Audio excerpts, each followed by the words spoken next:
In the section 4-9, we're looking at exponential and logarithmic models.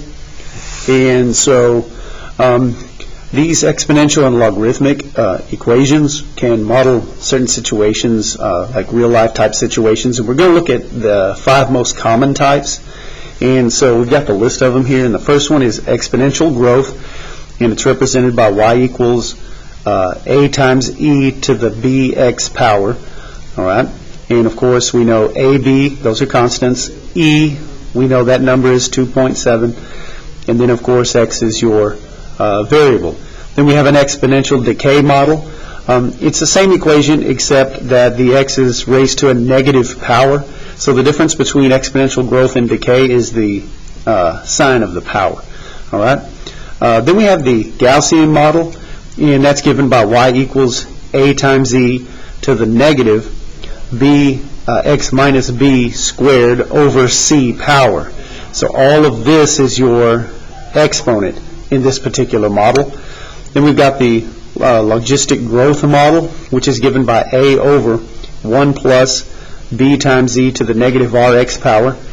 And then you've got your logarithmic models, which is y equals a plus b times natural log of x, and y equals a plus b times log base 10 of x. All right, and so you've got one for natural log, and then you've got one for common log. All right, and so these are the 5 most common ones that we're going to look at and study. And so the next thing I want to kind of do is give you a list of what each one of these could be representative of. And so, for example, exponential growth, that equation could model the growth of bacteria over a certain time. Exponential decay could be modeled by carbon dating. The Gaussian model can be modeled by standardized test scores. The logistic growth model could be shown by population growth. Then the logarithmic models, pH levels of liquids would be an example. Okay, so different ones will model different situations. All right, in this first section, though, really all that we're going to be doing here is trying to match the equations back to a graph, right?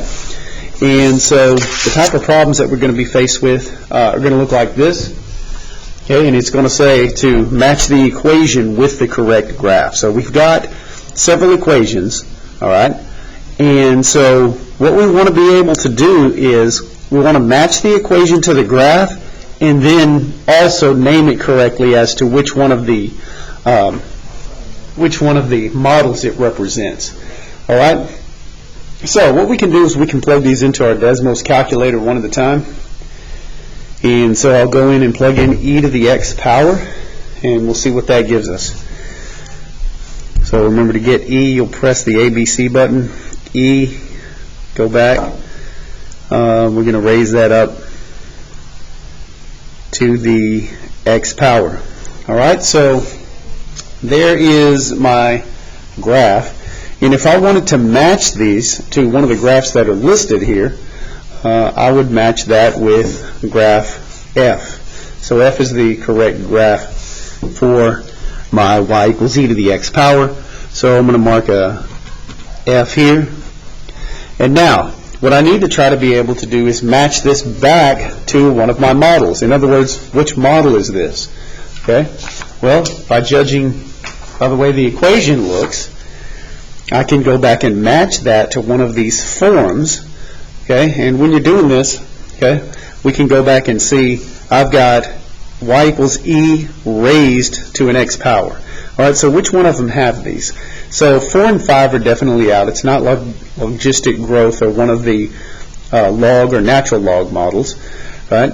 Because e is not raised up to a power here. In the rest of these, though, e is raised up to a power. However, the form that we're going to be looking at is this. Okay, with exponential decay, the power of x is negative. Is that my case here? It's not, so I know it's not exponential decay. And with the Gaussian model, it's also raised up to a squared power. It's raised up to a squared power. The x power is squared, right? And that's not what we have here. It's to the first power. And then so I know the correct model here is going to be exponential growth.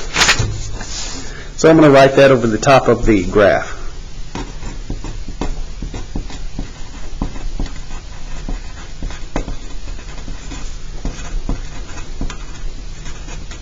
All right? So to be able to recognize the equations, let's make sure we understand the difference. All right? So exponential growth, e is raised up to the x power. Exponential decay, e is raised up to a negative x power. For the Gaussian model, e is going to be raised up to an x squared power, right? And for the logistic growth, it's going to be something over e raised up to some x power in the denominator. It'd have to be in the denominator of the fraction. And then, of course, the logarithmic models are either going to have natural log or log in them, all right? And notice that we don't have any e's here, and it's not raised to an x power. Nothing's raised to an x power, okay? All right, what about the next one? So let's look at the next equation and see what we can get from that. All right, so in the next equation now, we've got y equals 4e to the x. So I'm going to put a 4 here. And it's e to the negative x, and then it's x squared power, right, to the x squared power. All right, so once I've got it graphed here, I need to try to match it to one of the graphs here on the paper, and we get this nice bell-shaped curve, and so that is going to be graph C. So I'll write C next to the equation here, and then from there, I need to see if I can match what model that is. Now, based on the equation that we have here, I'm noticing that e is raised up to the negative x squared power. So that's the key. The only one that's raised up to the x squared power would be the Gaussian model, and so I'll write that over the graph here.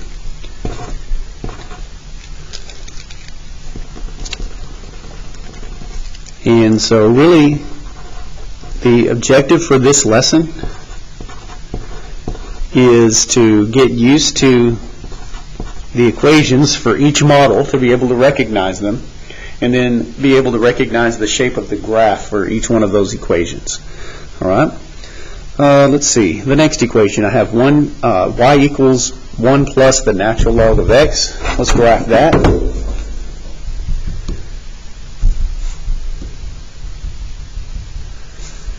And so we'll type in 1 plus. Remember, to get natural log, you got to come over to functions. It's one of the miscellaneous functions. Natural log of x. And so we've got the graph here for natural log, 1 plus natural log.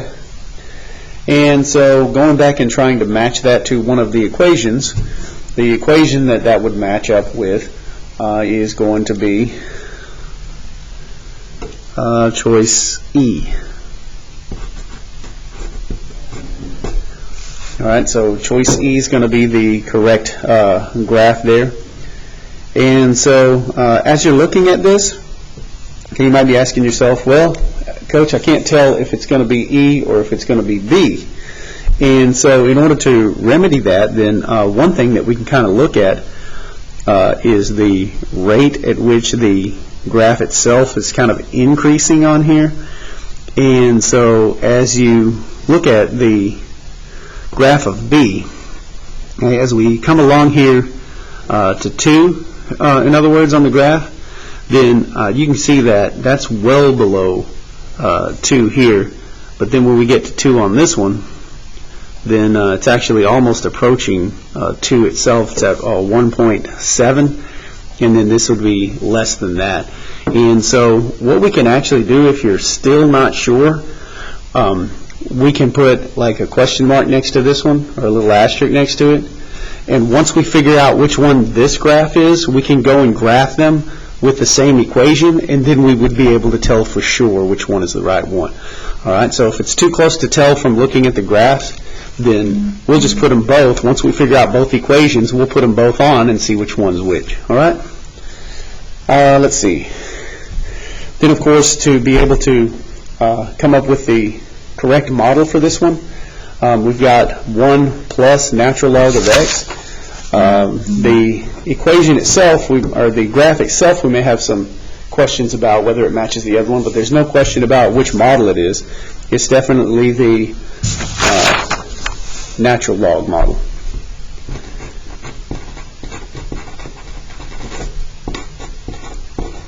right. Okay, so the next one we look at is y equals e to the negative x. Y equals e to the negative x. We'll graph it.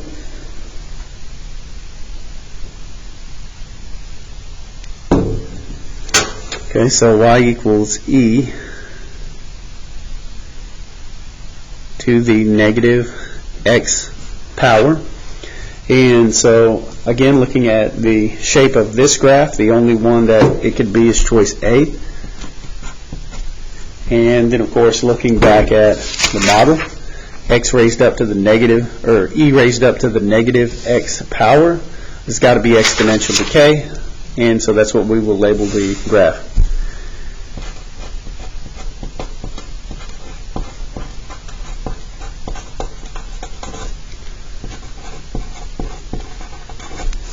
Okay. All right, so the next one that we come to now, we'll graph, clear this one off. And we're going to have a fraction here, and on top of the fraction we got 3. And on the bottom of the fraction we've got 1 plus e. And the e now is going to be raised up to the negative 5x power. All right, so here is the graph that we come up with, and this one's pretty easy to recognize as graph D, so I'll write that here. Now, going back to matching it to a model, remember there's only one model that has e raised to an x power in the denominator of the fraction. That's the logistic growth model, and then so that's what we will label this graph.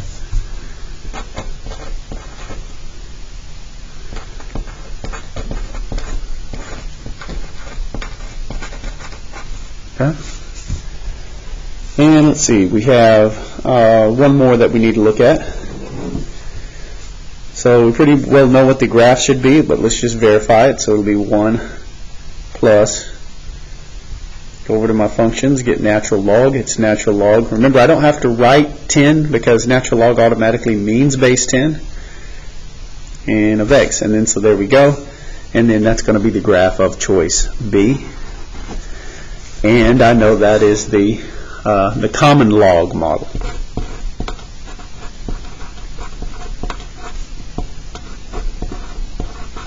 All right, so I could call it the log, or I could call it common log, either one. All right. Now remember we said that these two were kind of similar on the graph, B and E, and we weren't quite sure about the difference just by looking at it. We can be sure, though, if we place them both on the same graph. And so I'm going to put the other one, the natural log that we had there, on this same graph, and then kind of see how it looks.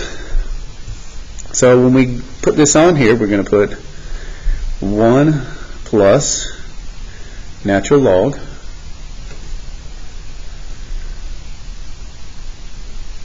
of x and see what the difference is. All right, so once it graphs, we can see that it kind of rises at a little bit faster rate than the logarithmic function does. And so we know that this one is the natural log, and so that we have labeled the graphs correctly. And so, like I say, in this particular lesson, all we're really doing is seeing if we can match the equation to the graph and to be able to label which one of the models it is that we've looked at, which one of the 5 models. And so if we can do that, then we will have accomplished everything that we need for this particular lesson. And so at this point now, you can go ahead and start on your quiz.